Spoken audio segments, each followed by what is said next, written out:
E aí, bom dia. Aqui é bom dia, né? Acabei de acordar, já coloquei a roupinha de academia, hoje é feriado. E ontem a gente encerrou o expediente, era que horas? Às 9h e pouco da noite. Era 9 horas da noite quando a gente encerrou as atividades do dia. Teve muitas reuniões de compras, tem muita coisa nova aí para acontecer, muitos milagres. E tem sido uma rotina bem intensa. Hoje foi primeiro dia que eu acordei 1h10 depois do meu compromisso diário, por conta da hora que eu fui dormir. Fui dormir por volta de 1h da manhã e acordei 7h e pouca da manhã. Eu tenho acordado todo dia 6h e pouca da manhã e tem sido muito produtivo essa dedicação, essa rotina nova. E como infelizmente a academia não abre cedo, aí eu tive essa 1h a mais de sono. Aproveitei um pouquinho. Minha esposa até falou, calma, é normal. Aí eu, não, eu sou... Você falou o quê, amor? Você é humano? Ela falou, você é humano. Aí eu... eu virei pra ela, não, eu sou o Optimus Prime. Ai, Senhor, é muito bom, né? Saber que a gente pode contar com a compreensão da esposa quando a gente quer acordar um pouquinho mais tarde. Olha quem tá aqui comigo. Cookie! Ai, Cookie. Hoje é o Cookie. Tô na casa da minha cunhada. Ela saiu, a gente ocupou a casa dela e o Cookie ficou, né, Cookie? Meu sobrinho tá aqui também, deve estar dormindo. Hoje nós vamos dar continuidade ao estudo 1189. Tem a genealogia de Jesus para lermos. São 38 versículos apenas. Capítulo 3, nós vamos estudar hoje. E vamos falar sobre João Batista e vamos falar sobre a genealogia de Jesus. Antes disso, eu quero orar aqui por vocês e colocar aqui também um espaço, abrir um espaço para que você compartilhe aqui, ainda que nesse momento sejam poucas pessoas a estarem visualizando, aquilo que está acontecendo na sua vida, de alguma forma, se você tem se sentido movido ou movida a buscar a palavra, a ler, a se relacionar com Deus, porque eu tenho tido alguns testemunhos. Essa semana em especial, uma pessoa chegou até mim e falou bem especificamente sobre isso. E é muito importante porque sinaliza que nós estamos indo num caminho que está sendo compreendido, que está sendo de alguma forma está sendo útil na caminhada. Então, se nesse momento está contribuindo na sua caminhada de fé, que você possa compartilhar isso, comentando aqui embaixo, falando o quanto que isso tem sido importante, se você está conseguindo acompanhar todos os capítulos, se você está vendo só alguns capítulos. Vamos ver se tem alguém que já viu todos os capítulos e chegou até aqui. E aí eu tô analisando desse ponto de vista, até para que a gente tenha noção do quanto que isso está fazendo a diferença na vida das pessoas. De qualquer forma, são sementes que vão ficar aqui, e o bom é que quando a gente grava, fica para sempre. Então, talvez eu volte aqui em algum momento e seja abençoado como eu tenho sido. É muito legal quando eu vejo os meus vídeos, porque eu vejo o vídeo e eu lembro de alguma coisa que eu falei, e isso faz muita diferença. E é isso, vamos agradecer, Pai. Te agradeço pela oportunidade de dedicar essa parte tão importante do meu dia para compartilhar a Tua palavra e deixar registrado aqui esse estudo 1189 que nasceu no seu coração e foi me entregue como um presente. E estou aqui cumprindo com aquilo que o Senhor me ministrou.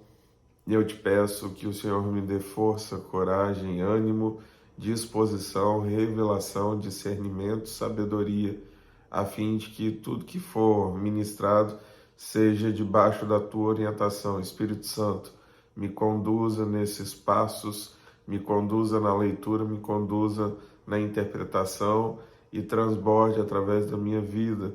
E da mesma forma eu te peço que com aqueles que aqui estão, que o Senhor possa frutificar na vida de cada um, que essa semente lançada gere raiz e frutos que possam abençoar famílias, pessoas, por onde quer que esse vídeo circular. Eu te agradeço pela oportunidade de estar na tua presença, eu te agradeço por esse chamado, eu te agradeço pela confiança aos ministérios que o Senhor tem me deixado responsável. Eu te agradeço pelo teu amor, pelo teu cuidado, pelo teu carinho. E eu te peço, ser comigo, com a minha esposa, minha filha, e derrama da tua graça, misericórdia, proteção sobre cada um de nós. Da mesma forma eu peço sobre cada uma das vidas aqui. Em nome de Jesus. Amém.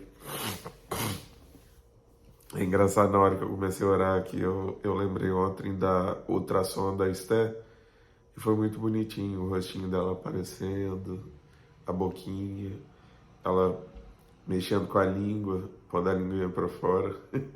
Foi muito lindo. Tenho vivido muitas experiências únicas com essa gravidez. E ontem eu conversei com uma pessoa que eu tenho contato e ele estava falando da alegria de ser pai de menina. A menina dele tem 16 anos, ele teve ela com 30. Hoje ele tem 46 e ela tem 16. Ele falou, passa muito rápido.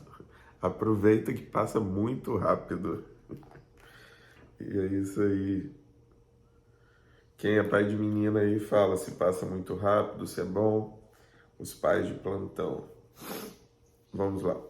No 15º ano do reinado de Tibério César, quando Pôncio Pilatos era governador da Judéia, Herodes, tetrarca da Galileia, seu irmão Filipe, tetrarca da Itureia e Traconites, e Lisânias, tetrarca de Abilene, Anás e Caifás exerciam o sumo sacerdócio. É muito interessante que Lucas ele sempre traz o contexto histórico para que fique uma comprovação histórica.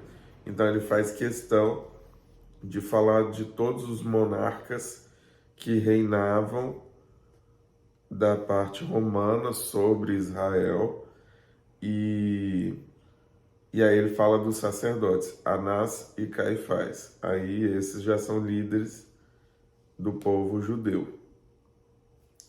Foi nesse ano que veio a palavra do Senhor a João, filho de Zacarias. Aí, nesse ano que João Batista recebe uma palavra de Deus. Ele percorre toda a região próxima ao Jordão, pregando um batismo de arrependimento para perdão dos pecados.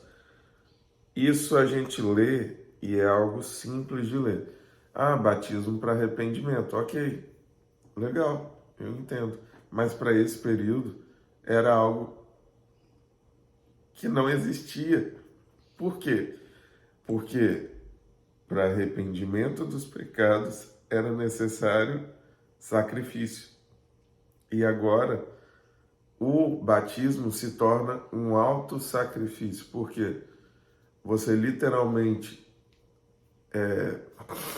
entra nas águas e morre ali. Aquilo que era a sua antiga versão fica ali. E aí você nasce de novo. Esse Essa é a simbologia do batismo. Se fosse algo mais, vamos dizer, mais específico, é como se a gente fosse colocado num caixão, enterrado, aí espera 3 dias, depois desenterra e tira você do caixão. Então, eu tenho uma pessoa que eu sigo que ela tem um ministério e uma das coisas que ela fala é para a gente sair do caixão. E eu vivi essa realidade. Eu estava preso num caixão de uma realidade paralela onde eu não estava vivendo o meu propósito. E sair do caixão é literalmente nascer de novo, viver uma nova realidade de vida, de pensamentos, de atitudes e resultados. Então, batismo para arrependimento, ou seja, você se arrepende, você batiza e a partir daí você levanta, sai das águas com uma nova postura. Eu vou mudar. É um marco, é um símbolo muito importante. Tanto que Jesus deixa claro, aqueles que crerem e forem batizados em meu nome, aí dá sequência. Como está escrito no livro de Isaías, mais um contexto profético. Isaías, o profeta, voz do que clama no deserto, preparem um caminho para o Senhor, façam veredas retas para ele. Todo vale será aterrado, e todas as montanhas e colinas niveladas. As estradas tortuosas serão endireitadas, e os caminhos acidentados aplanados, e toda a humanidade verá a salvação de Deus. Tudo que João Batista foi naquele tempo foi uma pessoa que criou as condições para que Jesus viesse e falasse sobre essa palavra de arrependimento. Então, João Batista vem e cria um impacto, aquele impacto primeiro, muda aquela realidade, o contexto, apresenta uma ideia totalmente inusitada, prepara esse caminho e é como se fosse um trator aplanando e tal, e passando a estrada e fazendo... Você já viu como é que faz uma estrada? Isso está bem nítido na minha mente, porque em frente de uma das minhas lojas está asfaltando. E quem calçou essa rua foi meu pai, e teve que desfazer o calçamento 2 ou 3 vezes para fazer caimento, para não ficar empoçando água. É muito legal porque tem vários processos e aí tem que aplanar e tem que colocar a terra na quantidade certa e no caso agora do asfalto faz um processo antes e depois passa e vem um compactador para deixar tudo certinho e aqui fala exatamente sobre isso. Todo vale uma barriguinha na terra. Será aterrado, ou seja, tinha uma barriguinha, aí a gente vai aterrar ele. E todas as montanhas e colinas serão niveladas, ou seja, a gente vai desfazer as colinas e as montanhas, as barriguinhas, os buracos na terra, que são os vales, a gente vai aterrar. As estradas tortuosas são cheias de curva, serão endireitadas e os caminhos acidentados aplanados, ou seja, os caminhos cheios de pedra, cheios de buraco, serão aplanados. Isso daqui é um processo de construção de estrada. Por isso que fala que preparem um caminho para o Senhor, façam veredas retas para ele, e ele vem sobre esse caminho. João dizia às multidões que saíram para serem batizadas por ele, raça de víboras, quem lhes deu a ideia de fugir da ira que se aproxima? Deem frutos que mostrem o arrependimento E não comecem a dizer a si mesmo: Abraão é nosso pai, pois eu lhes digo que destas pedras Deus pode fazer surgir filhos. O povo falava assim: meu pai é Abraão, eu sou da descendência de Abraão. E aí João Batista batia nisso, porque não adianta você falar que é filho de pastor. Não adianta você falar que conhece o pastor, que é amigo do pastor. Não adianta você falar que, não, você conhece o bispo fulano de tal, é meu amigo. Não adianta você conhecer pessoas que tenham proximidade com Deus. Importa que você tenha proximidade com Deus. Você ir na igreja é uma das pequenas coisas que você tem que colocar como compromisso pessoal.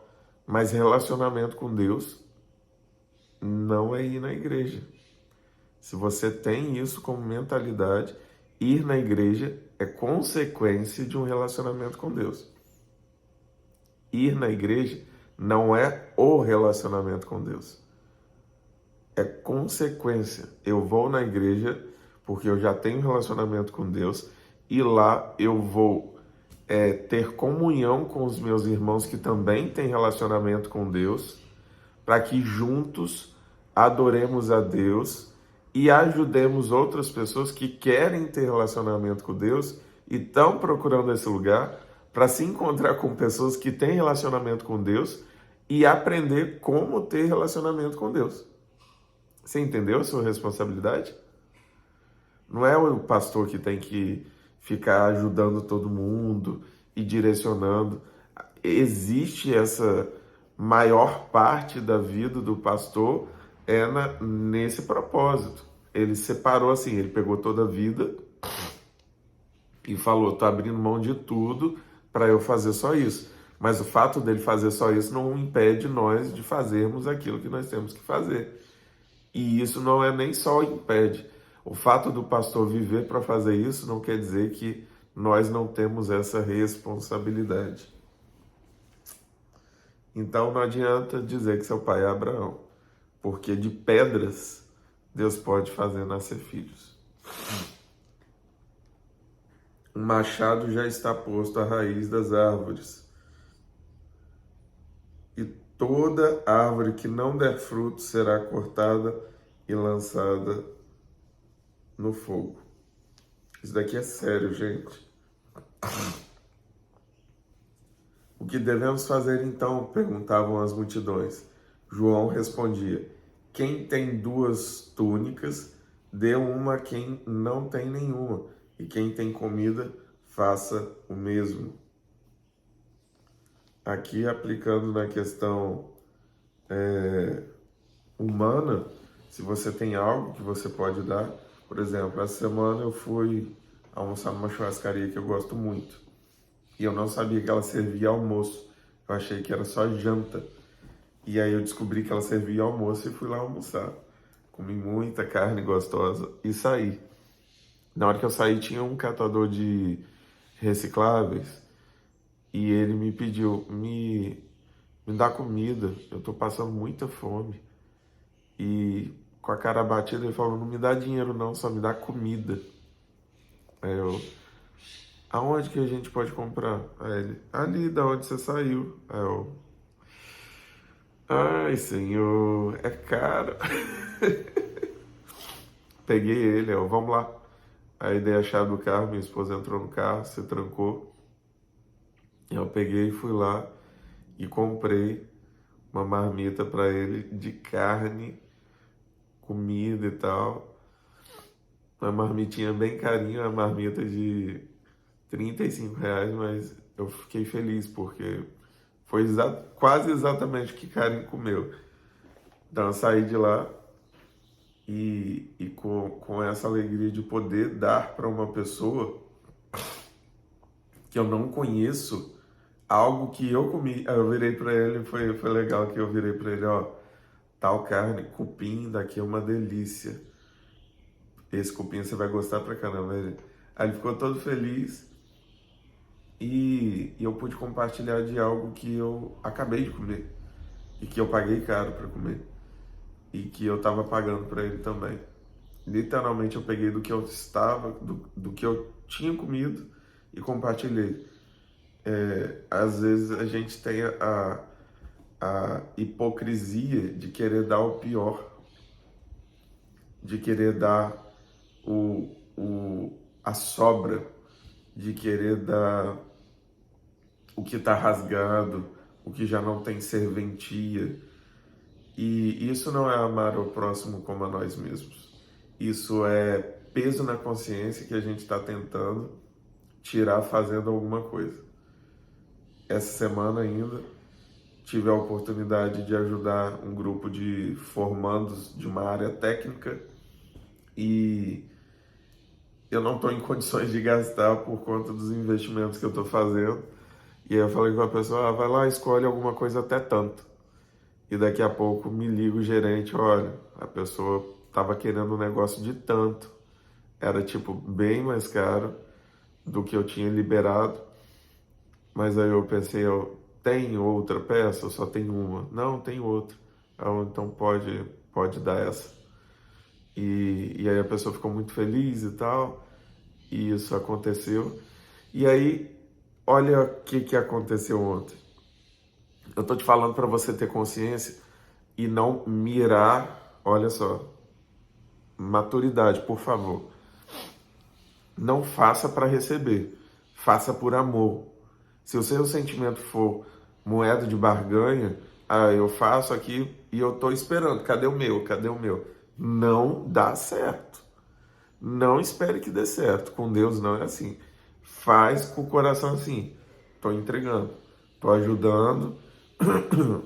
E agora que eu estou fazendo a reflexão desse assunto, que me veio à mente o que aconteceu ontem. Eu fui ajudado por uma pessoa. A pessoa estava fazendo uma avaliação de um negócio que eu tenho e não me cobrou nada nessa avaliação.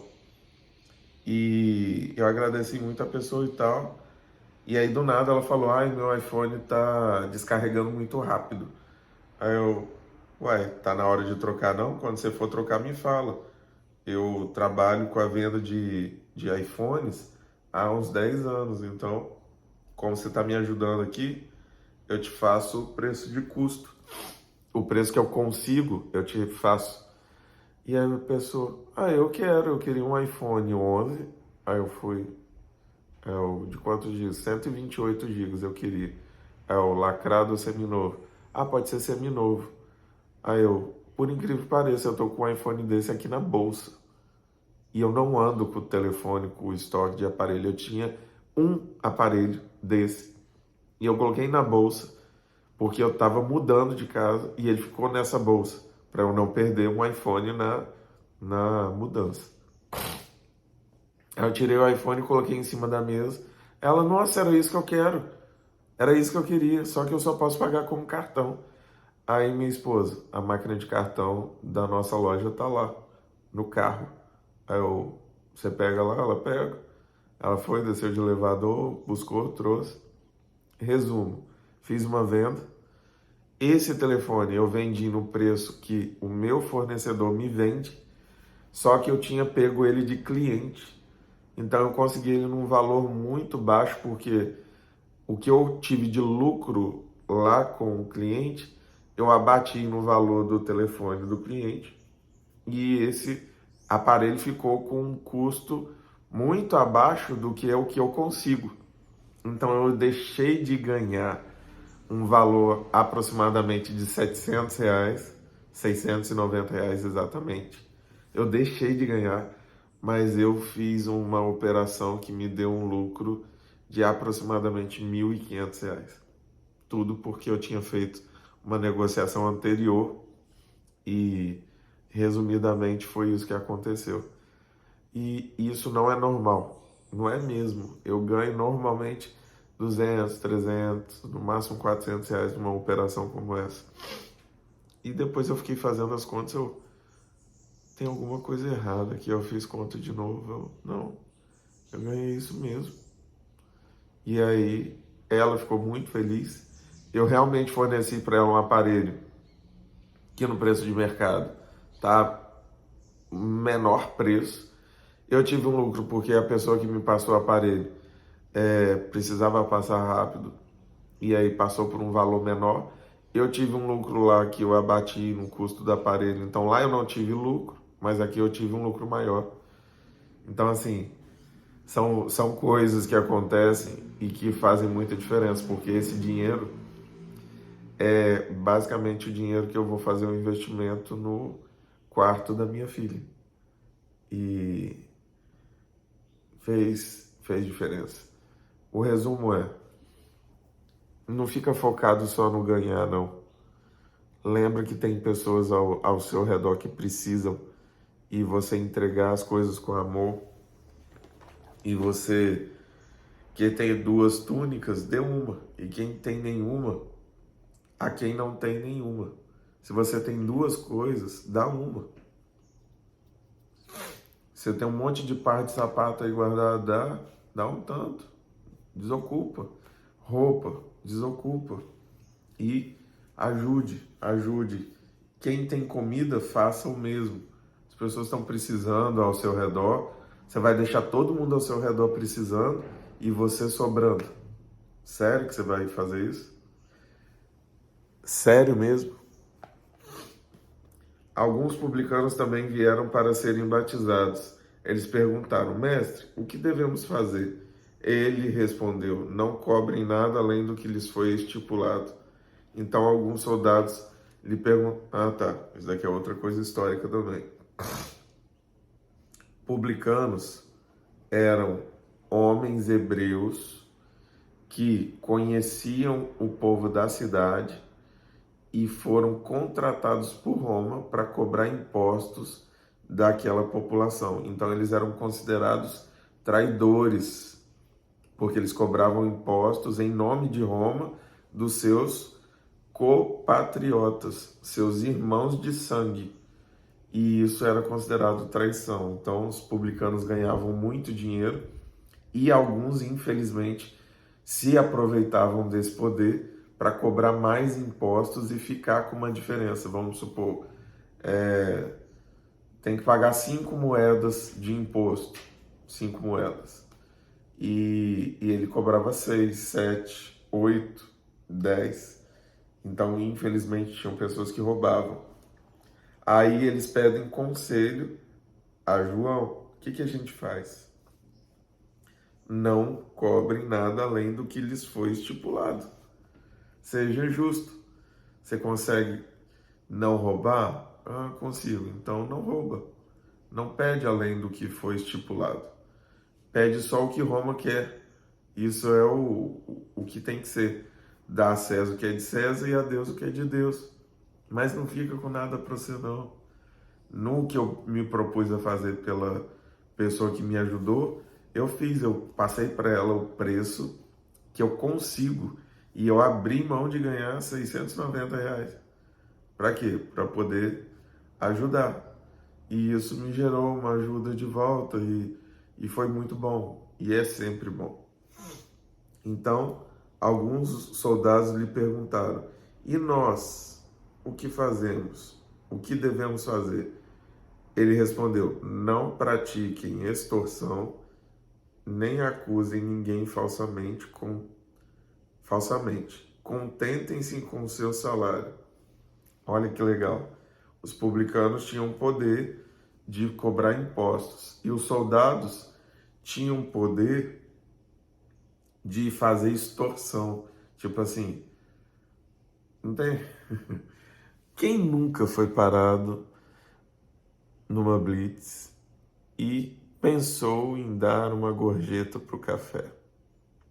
É mais ou menos isso. Mas infelizmente aqui era pior. Muito pior. Por quê? Porque eles usavam desse poder que eles podiam prender a pessoa, acusar falsamente, para poder ter uma grana extra. Tipo assim, se você não me der a grana, é literalmente o que pesquisa no Google, milicianos, que você vai entender o que é isso aqui que estava acontecendo nessa época. Desde essa época, Jesus nem tinha vindo. Ah não, Jesus já existia. Na época de Jesus já tinha milícia. Então, é uma das coisas que acontecia na época que foi orientado como não pecarem nesse sentido.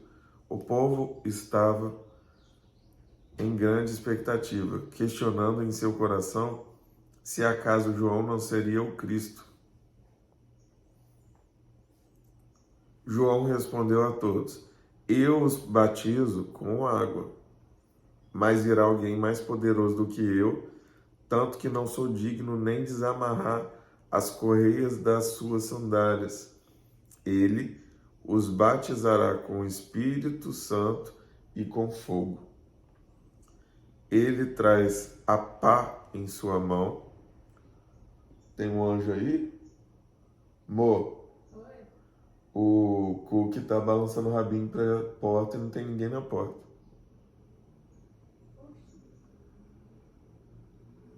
Cook? O que você tá vendo? Ele começou a balançar o rabinho pra porta, não tem ninguém na porta. Ai, ai. Então, João Batista, quando começaram a questionar, será que ele não é o Cristo? E ele percebeu isso, ele deixou claro, olha, eu batizo só com água. Quem vai vir, eu não sou digno nem de desamarrar a sandália. E ele vai batizar com o Espírito Santo e com fogo. Ele traz a pá em sua mão, a fim de limpar sua eira e juntar o trigo em seu celeiro, mas queimará a palha com fogo que nunca se apaga. Aqui já é outra questão muito profunda também, mas que resumidamente, Jesus ele vai vir para separar quem é escolhido de quem não é. E ele vai atrair para ele os escolhidos e aqueles que ouvirem a voz dele, que não estiverem com o coração comprometido. E com muitas outras palavras, João exortava o povo e lhe pregava as boas novas. As boas novas são as notícias de algo novo, está vindo aí. Se arrependa, batiza e vive essa novidade aqui que Deus está nos dando. Todavia, quando João repreendeu Herodes, lembra quem era Herodes? Herodes era governador, Herodes, tetrarca da Galileia. Herodes era um chefe poderoso da Galileia. E João repreendeu Herodes, o tetrarca, por causa de Herodias, mulher do próprio irmão de Herodes, e por todas as outras coisas más que ele tinha feito. O Herodes estava ficando com a cunhada e o João expôs isso. Herodes acrescentou a todas elas a de colocar João na prisão. Ou seja, além de todos os erros que Herodes já tinha feito, ele acrescentou mais um, o de colocar João na prisão. E depois ele foi o responsável pela morte de João Batista por decapitação. Agora vamos lá. Quando todo o povo estava sendo batizado, também Jesus o foi. Ou seja, não foi um evento particular, não. No meio do batismo, Jesus foi. E enquanto ele estava orando, o céu se abriu. Legal. Ele estava orando, o céu se abriu. O Espírito Santo desceu sobre ele em forma corpórea, como pomba. Então veio do céu uma voz: Tu és o meu filho amado, em ti me agrado. Ou me comprazo, ou tem prazer na vida do meu filho. Jesus tinha cerca de 30 anos de idade quando começou o seu ministério. Ele era como se pensava filho de José. Aí começa a genealogia. É interessante que em Mateus a genealogia é a primeira coisa, e aqui acontece na ordem em que Jesus nasce, que está certo, e depois vem a genealogia para a gente entender. E a genealogia de Jesus, ela parte de José. Então, era uma genealogia do padrasto, não da mãe. Então, a herança de Davi vem da linhagem de José. E dessa forma, nós temos um vínculo de autoridade por meio dessa ligação através de José, mas não através do sangue de José, porque José não foi participativo na concepção de Jesus. Jesus foi concebido espiritualmente de forma milagrosa e foi introduzido no útero de Maria. Então toda a herança humana de Jesus, ela vem da linhagem de José. Ele era, como se pensava, filho de José, filho de Eli, filho de Matate, filho de Levi, filho de Melque, filho de Janai, filho de José, filho de Matatias, filho de Amós, filho de Naum, filho de Mate, filho de Matatias, filho de Simei, filho de José, filho de Jodá, filho de Joanã, filho de Ressa, filho de Zorobabel, filho de Salatiel, filho de Neri, filho de Melque, filho de Adi, filho de Cozã, filho de Omadã, filho de Er, filho de Josué, filho de Eliezer, filho de Jorim, filho de Matate, filho de Levi, filho de Simeão, filho de Judá, filho de José, filho de Jonã, filho de Eliaquim, filho de Meleá, filho de Mená, filho de Matatá, filho de Natã, filho de Davi, filho de Jessé, filho de Obed, filho de Boaz, filho de Salmão, filho de Naasson, filho de Aminadab, filho de Ram, filho de Esrom, filho de Pérez, filho de Judá, filho de Jacó, filho de Isaque, filho de Abraão, filho de Terá, filho de Naor, filho de Serug, filho de Ragaú, filho de Faleque, filho de Eber, filho de Salá, filho de Cainã, filho de Artaxade, filho de Sem, filho de Noé, filho de Lameque, filho de Matusalém, filho de Enoque, filho de Jared, filho de Malaleel, filho de Cainã, filho de Enos, filho de Sete, filho de Adão, filho de Deus. No final das contas, nós realmente chegamos na verdadeira genealogia, filho de Deus. E é por isso que Jesus é considerado filho de Davi, porque começa com Deus e chega em Jesus. E essa construção toda foi feita por Deus. Então, é dessa forma que aplica-se de forma direta a genealogia, passando por todos esses homens, nomes muito conhecidos aqui. Adão teve Sete, aí teve Enoque, Matusalém, Lameque, Noé. Noé vem Sem, aí vem pessoal tal, aí vem Abraão, Isaac, Jacó, aí passa mais um tanto de gente, aí vem, cadê? José, tal, Davi, aí vem, ó, Salmão, Boaz, Obed, Jessé, Davi, e aí continua. Muito legal. Só não achei Salomão aqui. Ah, não sei. Não achei aqui Salomão. O Salomão não tá na genealogia de Jesus, não? Tá, né? Eu acho que ou tá com outro nome. Os outros não tá nem a mulher de Urias? Ah, é, mulher de Urias aparece. Então. Verdade. Lembra quando a gente leu Mateus 1, a gente falou Salomão, Que que teve filho com a mulher de Urias. Então tá. É por isso que eu fiquei na dúvida aqui. Tá vendo, gente? Tem que esmiuçar.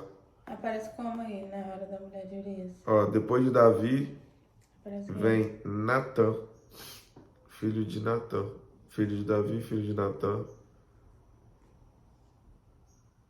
Filho de Matatá, filho de Mená, não aparece. e tem esses detalhezinhos. Então, às vezes teve algum detalhe aqui, e é por isso que a gente precisa ler, precisa compartilhar, precisa pesquisar, precisa compreender esses detalhes, porque são muito, muito importantes. Eles elucidam, eles clareiam toda a nossa compreensão geral daquilo que Deus é, do que Ele fez e do histórico que Ele deixou registrado. Que o Espírito Santo possa te guiar nessa percepção, nesse raciocínio, nessa compreensão, e que você possa compartilhar isso com outras pessoas, porque isso vai fixar na sua mente. E aí você vai conseguir guardar a palavra no seu coração. Assim como a Bíblia diz. Guarda a palavra do Senhor na tábua do seu coração. Ou seja, escreve no seu coração. Não tem como escrever no coração, então como que eu faço? Escrevo na mente. Ah, eu consigo guardar, mas eu esqueço. Como eu não esqueço? Coloque em prática. Faz isso se transformar em algo vivo. Compartilha. Explica do jeito que você entendeu. E daqui a pouco isso começa a ser assimilado e você começa a ter interpretação mais profunda, compreensão aperfeiçoada, e quando alguém começar a te falar numa linha de raciocínio bíblica, você consegue puxar links com outros versículos, e isso é muito bom. Eu estava chorando ontem falando com a minha esposa que eu admiro quem tem a capacidade de fazer links bíblicos, falando de um texto, lembrando de outro, e de outro, de outro. Por exemplo, Silas Malafaia, ele fala o livro, o capítulo, o versículo, e fala um versículo certinho, e isso é muito admirável. E eu achei que eu nunca faria isso. Eu achei que eu jamais conseguiria me lembrar de algum versículo. E Deus tem me dado graça pela misericórdia dele através dessas leituras que tem fixado. Eu não lembro de tudo, óbvio que não lembro, mas eu me lembro de uma parte do versículo e aí eu já consigo pesquisar, aí eu já acho o versículo todo e aí acho o endereço, e a forma com que eu tenho feito tem me ajudado muito a expressar aquilo que Deus tem colocado no meu coração através da palavra. E essa é a minha sugestão para você. Não desista, continue, ainda que esteja difícil a compreensão. Não fica mirando em quem já tem a compreensão plena. Lembre-se, teve um dia que eles não tiveram, teve um dia que eu não tive, teve um dia que o Silas Malafaia não teve. E até que isso se torne verdade na sua vida, que você aplique e compreenda na sua limitação, até que você consiga ser cada vez mais profundo na interpretação, no conhecimento histórico e na aplicação da palavra. Que Deus nos abençoe, curta, compartilha, se inscreva, ative o sininho e comenta aqui aquilo que tem feito diferença na sua vida. Vai nos edificar, vai edificar outras pessoas, pode ser um testemunho, e é isso. Que Deus nos abençoe. Um abraço. E a madame já está se preparando para sair.